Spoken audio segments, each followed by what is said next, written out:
All right, guys, we'll continue our pre-race, pre-event media availabilities. Amy? For tomorrow night's GoBowling 400. We're joined now by driver number 19, Stanley Toyota, Mr. Carl Edwards. Carl, 2 wins on the season. You and your team are obviously doing very well with the low downforce package. I think you were 3rd fastest in this first practice. What do we expect to see tomorrow with the first race here at Kansas Speedway with that package? Well, first off, who doesn't like to go bowling? That's pretty cool. Bowled my best game ever the other day. It was great. So, yeah. So the cars are really fast, and you know, even with this lower downforce package, we're making a ton of speed. But the best thing, and I think it's going to, I think it bodes well for the race, is that the line is moving. The Goodyear tires are leaving a bunch of rubber on the track. I think the track's gonna change a lot through the race. I think we'll be running. You know, I was already running the 2nd groove in practice. It's pretty early to be doing that, so I really think it's going to be good. You know, we haven't made a long run yet, so I don't know exactly how much the tires fall off and the times fall off, but our Stanley Toyota is very fast. It's really good. Excellent. We'll open up the questions. If you'll raise your hand, we'll get a microphone to you. We'll start right back here in the corner. Kyle Bukowski, thefourthturn.com. Carl, speaking of the low downforce package, in the 8 races that we've had with it, have you noticed that the downforce is coming back at all? Sorry. No, that's really rude. It's texting. It's a Sprint phone.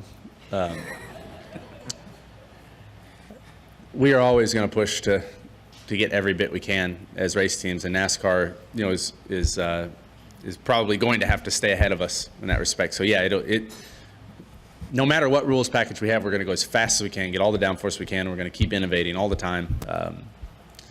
So yeah, that is a factor.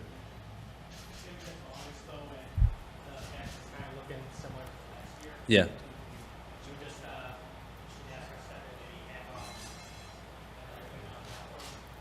Perfect. As far as I'm concerned, you could cut the spoilers completely off the cars and get rid of the splitters, and the less we have, the better. And I think I cannot thank NASCAR enough for making these changes. We went through all those tests last year, tried everything. NASCAR came back with the lower downforce package, and I think it's really paid off. I think it's been a lot of fun to drive.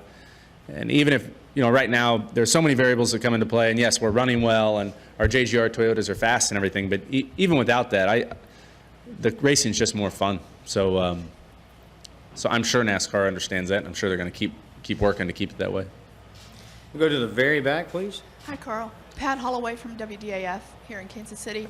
You're back at your home track. Oh. Still looking for that win. Yeah, thanks for pointing that out. It's great. So what's it like coming here and really digging to try to get that first win? I was talking about that this morning. I mean, there's no bigger win. There would be no bigger win for me. This one, this would be as big as the Daytona 500 or the Brickyard 400 for me. So it really means a lot, and we've got the team to do it right now. So I look at this as an opportunity to make that dream come true. And somebody told me Clint was running the truck race, so I hadn't thought of that. I should maybe think about doing more of that. That truck win here was so spectacular. It's the only time I've ever heard the crowd in the vehicle while the truck was still running. And I tell people that story, pulled down to do the backflip, and I thought, man, something wrong with this engine, something's not right. And I shut it off, and I realized that was a crowd. And that really means a lot to me. I feel like I have a lot of support here, and I'm sure Clint feels the same way. It's really cool to race here. We'll go right up here to your front left to Bob, and we'll go back to Chris and Jerry. Bob Hockers, ESPN. Do you have any thoughts about if anything needs to be done to the cars at Talladega, because we saw so many cars get airborne? And then also, what do you think about the switch for next year, where Talladega will be the 2nd race in the quarterfinal round, and this race will be the elimination race? There's so many variables that make Talladega what it is, and I don't know. I don't know what to do. I don't know what the right thing to do is. It does seem pretty silly to wreck that many cars. But everybody's trying to do the best they can. You know, NASCAR's trying to keep it as safe as they can by keeping the speeds down. That in turn puts us in a pack. And then all of us drivers are going to naturally fight for every possible advantage we can get. And it was just that perfect storm of cars that were extremely easy to drive. They had a ton of grip. They were just slow enough that we could run 3 or 4 wide. And then that's going to lead to accidents. So that's what it is. I don't know about the change in the schedule. I don't you never know how these things are going to work out. I don't know how it'll affect things. We're going to go in the back to Chris, then Jerry, then Randy, and work our way back up to the front. Chris Knight, catchfence.com. Carl, I know you keep an eye on MB Motorsports and the truck garage a little bit, especially with this being a hometown race. They've got a new protege that they're trying to work with, Bobby Pierce. I think he's up in your neck of the woods. What do you know about Bobby Pierce, or you like what you see out of Bobby Pierce? I raced one night. The first night I ran in Moberly, Missouri, I ran a B mod. We won the B mod feature, and then Bob Pierce, his father, won the A modified race in a car that he built, and I had never seen a modified go that fast. He just spanked the entire field. So I've always looked to that family as racers and innovators, and then to see what Bobby did at Eldora was amazing, and I think it's really cool that Mike Mittler is still doing what he does, and that's going to the racetrack, putting his heart and soul into it, and giving guys opportunities. I mean, that's as cool as it gets. So, I really think a lot of Mike Mittler and what he does for the sport. We'll go to Jerry now. Jerry Jordan, Performance Racing Network and Kicking the Tires. Bob asked the first part of my question about the schedule. What about the off weekend? Basically, the series is starting a week later. Does losing that week in June really affect you guys that much? Really, from a driver's standpoint, we've got it made. We've got the airplane, fly around in the Citation, got the motorhome, and we've got it pretty easy. It's really the guys that that have to deal with the grind. It's an 8-day-a-week job for them, and I haven't looked at the schedule, and I haven't talked to the guys, but at some point in this sport, you can just see it. If you take a snapshot, like a time-lapse photo of the guys in the garage all throughout the year, I mean, they just get worn down. So. I feel for those guys, but we've got it easy. It doesn't matter to me how we do it, from the driver's from my standpoint. We're going to go to Randy now, then we'll go up front, and then to Todd. Yeah, Carl, Randy Kovitz, Kansas City Star. Your teammate, Kyle Busch, all he needs is Kansas, Charlotte in 2 weeks, and then Pocono to complete the sweep of having won on every active Sprint Cup track. What does that take to be able to win on super speedway, short tracks, road courses, intermediate? Can you kind of frame that from a competitor and now a teammate? Yeah, that's spectacular. And for a long time, and obviously Kyle and I still race really hard. I think that's obvious. But for a long time, racing against him, not being a teammate, I didn't understand how good Kyle is. But seeing it firsthand, watching him come back last year after that injury, which for anyone that would have been devastating. And I think if you go back and watch the tape, the way he got out of the car and just pointed to his feet, and said, "Hey, they're broken." I mean, I think from then all the way up until the championship, I think he exhibited a lot of toughness. It was very impressive. And so, I didn't realize he'd won on that many tracks. But I mean, nobody will argue. Kyle Busch is one of the greatest drivers in the sport, and it's cool to be able to talk to him on Tuesdays and talk to him at the racetrack and understand his perspective. I think it's only going to help me. We'll go in here, front right, please. Hi, Carl. Amy Branch, skirtsandscuffs.com. Kind of going off Bob's question about Talladega, fans have been asking for pack racing for years and years, and they got it. And then after last week, they went on social media and were very unhappy with the wrecks. And do you think NASCAR will react to that, or? I don't know. It's NASCAR's job to put on the show, and they write the rules. And I can tell you, I've sat through numerous safety meetings and private meetings, and NASCAR does care about the safety of the sport. So, and not just the drivers, they care about everybody involved. So I'm sure they'll look at it. I'm sure they will try to come up with something. I mean, at some point, that many wrecks and that much risk is if you can do something about it, you're obligated to, and I feel like NASCAR is going to. So I think I'm guessing that we'll see something. We'll see some sort of change. Everybody walked away, so.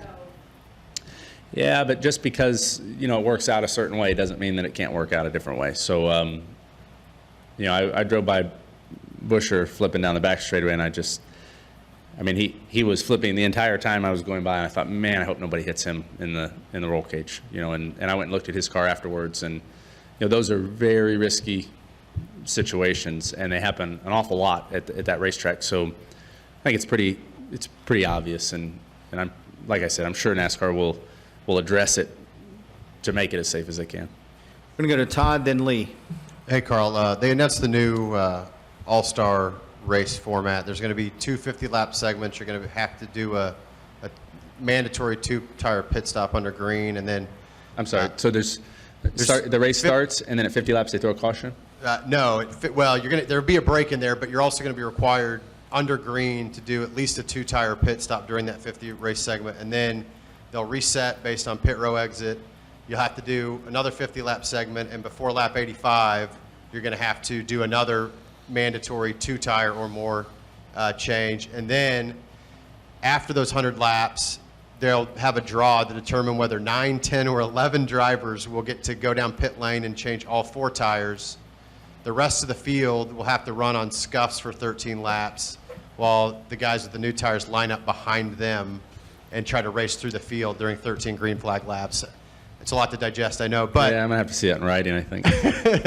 I mean, what are your thoughts just on the race and the tweaks and some of the stuff they make you guys do, and how do you think, especially with the new downforce package, that could play out with some guys on the new tires, that kind of thing? I think really the way that race is going to play out, the way the All-Star race is going to play out is it's going to be determined by whether or not we can race side by side and get close, and whether or not the tires fall off, lap times fall off. Charlotte is so fast and the surface is so nice, and Goodyear's done such a good job with the tire that it's historically been a tough place to pass. So I guess for me, I look forward to that race being one where we can really mix it up, race close, and I hope that's the way it is. If that's the way it is, all the format changes in the world are that'll just make it more fun of a game, but really it'll come down to the racing on the racetrack. Now, at the end, do you have to pit if you're in the top 9 or 11 or whatever? You have to. Change 4 tires, and you have Okay. to line up behind all the guys the whole time. Nobody else can. Yeah, the other guys are... So really the question is will tires be beneficial or not? And if they're beneficial, hey, great. If they're not, that's going to be, if you really think about it logically, I guess it might be a genius idea, because if tires aren't beneficial, then they're making you go behind, the faster cars go behind the guys that aren't fast. But, I don't know. You just hope it doesn't evolve into something where everybody's racing really hard for 10th or 11th because they know they don't want to pit. And with this lower downforce package and with the way the tires have been, I think that we'll most likely have a tire that I hope we do, where pitting is good. We'll go to Mac, Lee. But truly, that's the first I've thought about. I didn't. So it's just off. I might be completely wrong on all that stuff. Lee Spencer, Motorsport.com. Can you talk a little bit about the evolution of the low downforce package? We haven't been on a 1.5 mile since Texas, but I mean, obviously teams have had time to work on it. Can you kind of tell us what the highs and lows are right now? What are the speeds right now versus what we ran last with the other package here? Do you know? Top speed was 185, 893 set by Kurt Busch. And what was it with the higher downforce package? Do you know? I didn't. No. Okay. Not So, yeah, so I don't know. I don't know You're if not we're noticing? faster or slower. Or, I'm sorry, I don't know how much slower we are. I'm assuming we're a little slower, but I don't know to what degree. And then the other thing is I haven't made a long run yet, so I don't know how much the tires are going to fall off. I think really what I'm seeing right now is that in practice I ran all the way up to the second groove, kind of almost 2.5 grooves up, and the groove was moving. And I think that's going to be as big of a factor as the downforce, because even if you have you're running in disturbed air, if you can move over and run in cleaner air, you can make something happen. So hopefully it's good. But these cars we're still going very fast, and we're still relying on downforce. So I think it's just a constant push, and I think but like I've said, I think we're going the right direction. For me, I've had more fun racing this year than I've had in a long time. I think the racing has been better. And you had very kind words to say earlier about Kyle Busch. Can you talk a little bit about that moment with the background on that Twitter picture? Yeah, so Mars sends a really nice box of chocolates to the winner of each race, and they sent me that congratulatory box of chocolates. And Kyle and I had talked in the morning, and I saw him in the shop, and so they went over there and asked him if he'd sign the box, and he did, and he laughed, and we took a picture, and I thought that was pretty neat.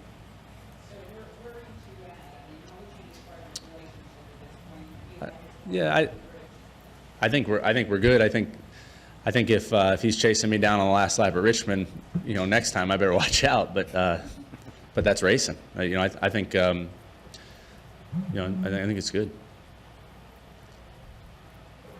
Excellent. Bob, did you have an additional question? Well, if you don't know really, I mean, this format's pretty confusing. Yeah. But it's pretty much two 50-lap segments. You have to pit for at least 2 tires under green in each segment. Okay. In that second segment, you have to do it at least before 15 laps to go. Okay. And then they do this 9, 10, or it'll either be the front 9, 10, or 11 that have to come in and pit during the break. But those are the only 4 choices: times. 9, 10, or 11. There's no. That's Correct. They'll randomly draw, so you won't know whether it's 9, 10, or 11 until that last race. okay. But if you're running 12th, the worst you can start is 3rd. Or sorry, yeah. Yes, correct. Yeah. Yeah, I don't know, man. I mean, do you have any idea about the tire that you're going to have at I have Charlotte? no clue. I didn't know this place when it was going to do what it's doing right now. Until we showed up, I didn't know it would lay down rubber and the groove would move around. I mean, it's going to be. The one thing that'll be interesting is through that night, if you have to pit that much and get tires, you have a really good database to go off of to know what you want to do and know where you stand.